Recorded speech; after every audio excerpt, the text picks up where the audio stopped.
ఆయన వయస్సు 89 సంవత్సరాలు. వ్యవసాయమంటే పంచప్రాణాలు. తలపండిన వయస్సులో పొలంలో వడివడిగా అడుగులు వెయ్యటమంటే సరదా. లేగదూడలు పచ్చని పంట చూస్తే వారి వదనం వెలిగిపోతుంది. 50వ దశకంలోనే డిగ్రీ చదివిన, సాగులో నైపుణ్యం సంపాదించాలన్న తాత తండ్రుల మాటలకు కట్టుబడి వ్యవసాయాన్ని జీవన వేదంగా స్వీకరించి ఆదర్శ సేద్యం చేస్తున్నారు. మిశ్రమ సాగు పద్ధతులతో వరిలో అత్యధిక దిగుబడులు సాధిస్తున్నారు. వయస్సు శరీరానికే గాని మనసుకు కాదని నిరూపిస్తున్న వారి మాగంటి సీతారామదాసు.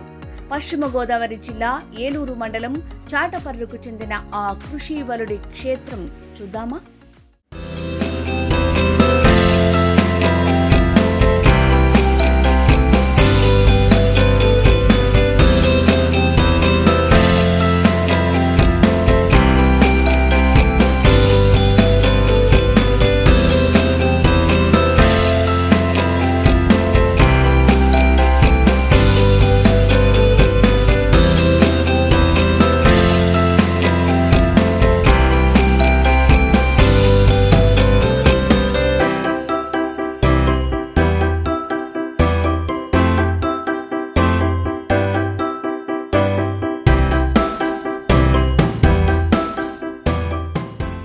నా పేరు మాగంటి సీతారామదాసు. చాటపర్రు గ్రామం, ఏలూరు మండలం, పశ్చిమ గోదావరి జిల్లా. నా వయసు ఇప్పుడు 88 పూర్తి చేసుకుని 89వ సంవత్సరంలో ఉన్నాను. 1954లో మా తండ్రి గారు కాలం చేశారు. అప్పటి నుంచి నేను వ్యవసాయంలో చేస్తున్నాను. 52లో నేను బీకామ్ చదివిన గ్రాడ్యుయేట్ని, ఆంధ్ర యూనివర్సిటీలో చదివాను. 52లో 54లో మా ఫాదర్ పోయిన తర్వాత ఇంక నేను వ్యవసాయంలోకి అడుగుపెట్టాను. 54 నుంచి ఇప్పటిదాకా వ్యవసాయం చేస్తూనే ఉన్నాను. మార్టేరు వరి పరిశోధన స్థానం పశ్చిమ గోదావరి జిల్లాలో ఉంది. అక్కడ మార్టేరు వరి పరిశోధన స్థానంలో 10 సంవత్సరం కిసాన్ మేళా ఉంటుంది. 10 సంవత్సరం ఇప్పటికీ గత 40 సంవత్సరాల నుంచి నేను మార్టేరు 10 సంవత్సరం వెళ్తున్నాను. ఎడవకుండా 10 సంవత్సరం వెళ్ళి ఆ సైంటిస్ట్ చెప్పేది నేర్చుకుని మధ్య మధ్యలో అవసరమైతే 2-3 సార్లు కూడా వెళ్తున్నాను. ఆ రకంగా వ్యవసాయం మీద బాగా ఇంట్రెస్ట్ ఉంది. మా ఫాదర్ వాళ్ళు కూడా మన వృత్తి వ్యవసాయంలో నైపుణ్యం సంపాదించాలని అనేవారు మా ఫాదర్ గారు. దానిచేత నేను వ్యవసాయంలో నైపుణ్యం సంపాదించాలనుకుని 1954లో అప్పుడు ఎకరానికి 10 బస్తాలే పండి. అప్పుడు సీజన్ బాగుండు రకాలు, ఆ రకాల్లో బలం వేస్తే పడిపోయి, వేయకపోతే పండేవి కాదు. అలాంటిది ఈ వరి పరిశోధన స్థానం వాళ్ళు శాస్త్రవేత్తల దీనివల్ల ఇప్పుడు 60 బస్తాల్లోకి వచ్చాం ఎకరానికి. ఈ మార్టేరు శాస్త్రవేత్తలు ఎక్కువగా 10 సంవత్సరం 2 ఏళ్ళకి 3 ఏళ్ళకి 4 ఏళ్ళకి ఒక కొత్త ఇత్తనం ఇచ్చేవారు. ఇప్పుడు అయితే 10 సంవత్సరం 2-3 రకాలు ఇస్తున్నారు. ఇస్తే వాళ్ళకి తీసుకొచ్చి వాటి యొక్క కెపాసిటీ, వాళ్ళు చెప్పేది హెక్టార్కి 7.5 టన్నుల వరకు చెప్తారు. కానీ నేను హెక్టార్ 9 టన్నుల వరకు తెలియదు. దాని కెపాసిటీ ఎంత ఉందనేది నేను అధికంగా పోషక పదార్థాలు అందించేవాటికి చేయటం వల్ల వాళ్ళు చెప్పిన దాని మీద ఎప్పుడు కూడా ఎకరానికి 2 టన్నులు, హెక్టార్కి 2 టన్నులు ఎక్స్ట్రా పండిస్తున్నాను.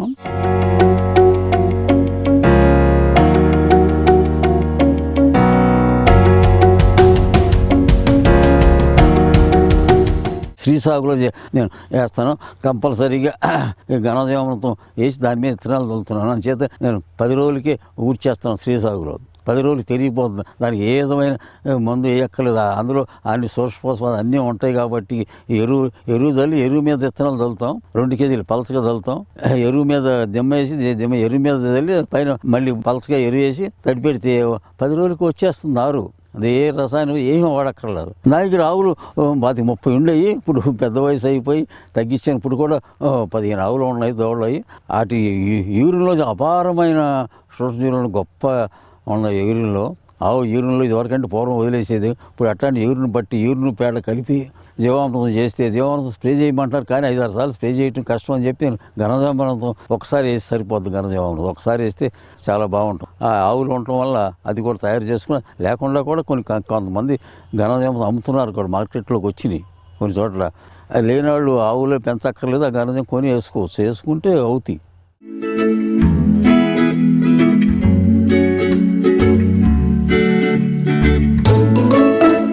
2016లో నేను ఈ పుల్లగుంట రైతు నేస్తం వారు చెప్పినారు. పుల్లగుంట కూడా వెళ్ళాను. వారి ఆదివారం పూట ప్రిన్సిపాల్ గారు కొసరాజు చంద్రశేఖరరావు గారు వారితో పరిచయం అయింది. ఒక సేంద్రియ వ్యవసాయం ఒక చిట్కా చెప్పారు. దాన్ని ఆచరించడం వల్ల నేను 2016 నుంచి తిరుగులేకుండా నైపుణ్యం సంపాదించడం. ఎకరానికి 60 బస్తాలు ఏ విత్తనమైనా మంచి విత్తనాలు అనుకోండి పండించి నేర్చుకున్నాను.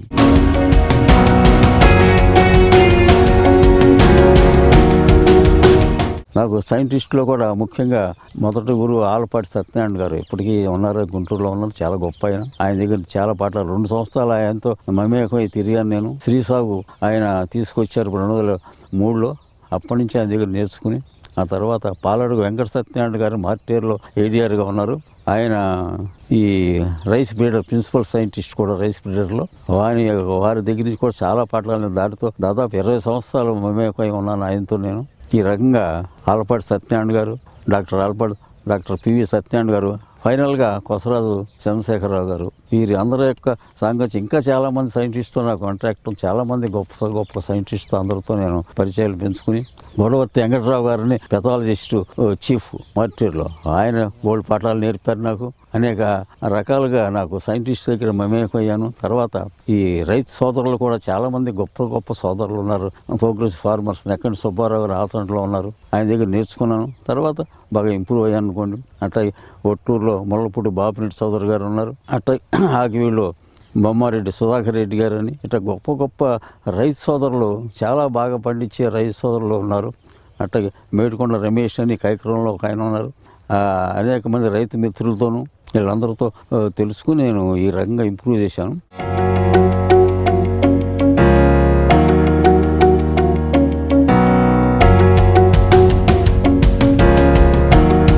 గత సంవత్సరం 6 రకాలు ఇచ్చారు మినీ కిట్స్. 6 రకాల్లో కూడా వేసి చూస్తే ఒక రకం 1271 అనేది MTU 12 చాలా బాగుంది అనుకున్నాను. దాన్ని ఇంప్రూవ్ చేసి చాలా మంది ఎకరానికి 60 బస్తాలు వచ్చింది గత రబీలోనే. ఇప్పుడు కూడా 60 బస్తాలు అవుతుంది. ఇప్పుడు ఈ సంవత్సరం మినీ కిట్ కింద పాలడు సత్యనారాయణ గారు వారి బ్రీడర్ వారు చేసిన కృషి వల్ల MTU 1318 అనే రకం ఈ సంవత్సరం ఇచ్చారు మినీ కిట్ కింద.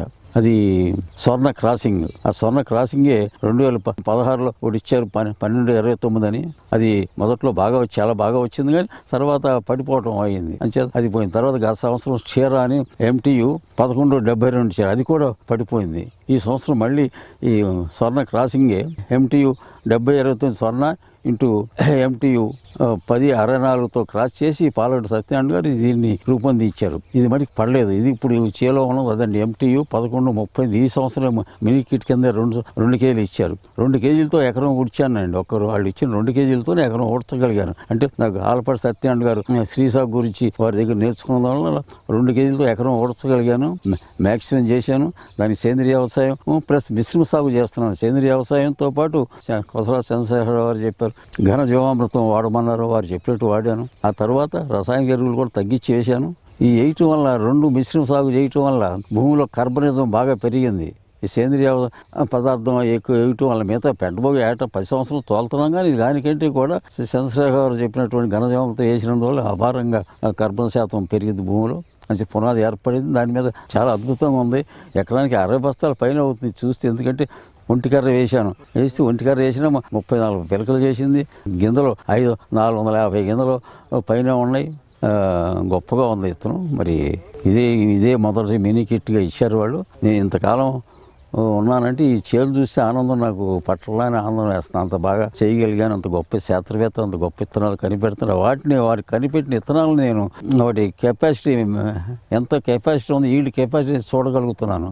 నేను అంత సైంటిఫిక్గానే చేస్తాను తప్ప మంత్రం లేదు, తంత్రం లేదు, ఏ విధమైన వరాలు లేవు. నాకు కేవలం సైంటిఫికల్గా ప్రతిదీ సైంటిఫికల్గా చేస్తున్నాను. చాలామంది అంటారు రైతు గిట్టుబాటు కాదు ధర అంటారు. ఇది గిట్టుబాటు ధర సంగతి ముందు పండిస్తారు. నేను 60 బస్తాలు పండిస్తున్నాను, నా పక్క రైతు 30 బస్తాలు పండిస్తే ఎలా అసలు? ఇప్పుడు ఈ సంవత్సరం అకాల వర్షాలు చాలా ఎక్కువ వర్షాలు వచ్చాయి. అయినా సరే ఎంత ఒడుదుడుకులు వచ్చినా సరే నిలబడి ఉంది చేను. గిట్టుబాటు ధర కాదు. ఎక్కువ పండించుకుంటే ఇలా 30 బస్తాలు పండించేవాళ్ళు గిట్టదు, 60 బస్తాలు పండితే గిడుతుంది. ధర పెరిగితే అది కూలీ రేటు ఆటోమేటిక్ పెరిగిపోతుంది. ధర పెంచిన వల్ల ఏం ఉపయోగం? ఇప్పుడు బస్తా రేటు 1400 గవర్నమెంట్ రేటు, అది 2000 చేశారు. 2 ఆటోమేటిక్గా కూలీలు ఇప్పుడు ఏది తీసుకున్నా 1500 తీసుకుంటారు. అంచేది అప్పుడు మామూలు. కాకపోతే మెయిన్ ఏంటంటే 60 బస్తాలు పండే చోట 30 బస్తాలు ఎందుకు పండిస్తున్నారు రైతులు గ్రహించి అది ఉండాలి.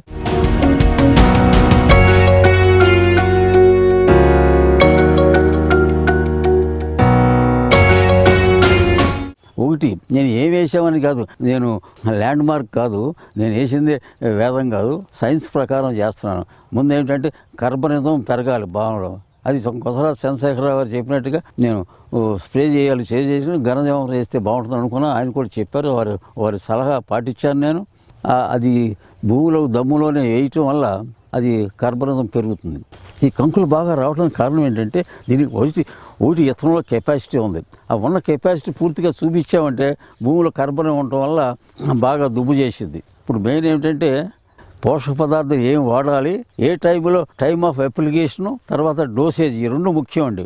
ఈ రెండు వాటిలో లెక్క ప్రకారం వేయటం వల్ల ఎక్కువ వేయకూడదు, తక్కువ వేయకూడదు. పోషక పదార్థాలు మెయిన్ ఈ ఆవు పేడ, ఆవు పొత్తులో విపరీతమైన ఉన్నాయి. ఆ వేయటం వల్ల పోషక పదార్థాలు అన్నీ కావాల్సిన పోషక పదార్థాలు అన్నీ అందులో ఉంటాయి.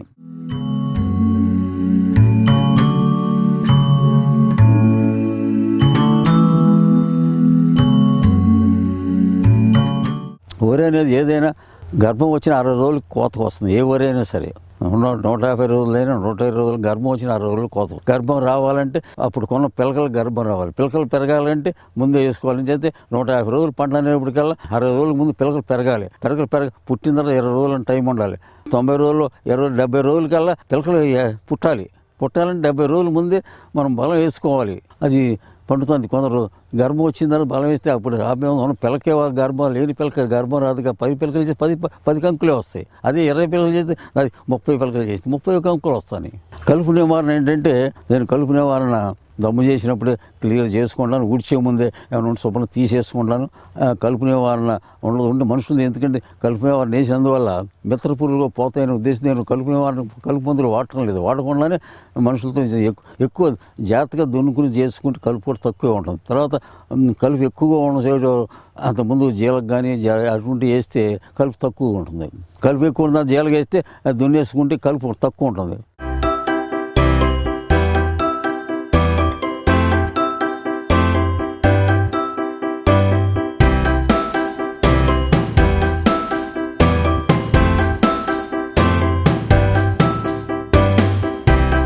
తర్వాత మార్కెటింగ్ ఏమో అన్ని వడ్లతో పాటు ఈ కొత్తగా ఎక్కువ రేటుగా మార్కెట్ వడ్లు, ఈ కూడా వడ్లు ఒక రకం తేడా. అన్ని వడ్లన్నీ ఒకటే, అన్ని ఏ వడ్లు అనుకుని బియ్యం వస్తాయి. అయితే ఎక్కువ శాతం రావాలి, పెద్ద కంకి రావాలి, గింజలు వస్తాయి.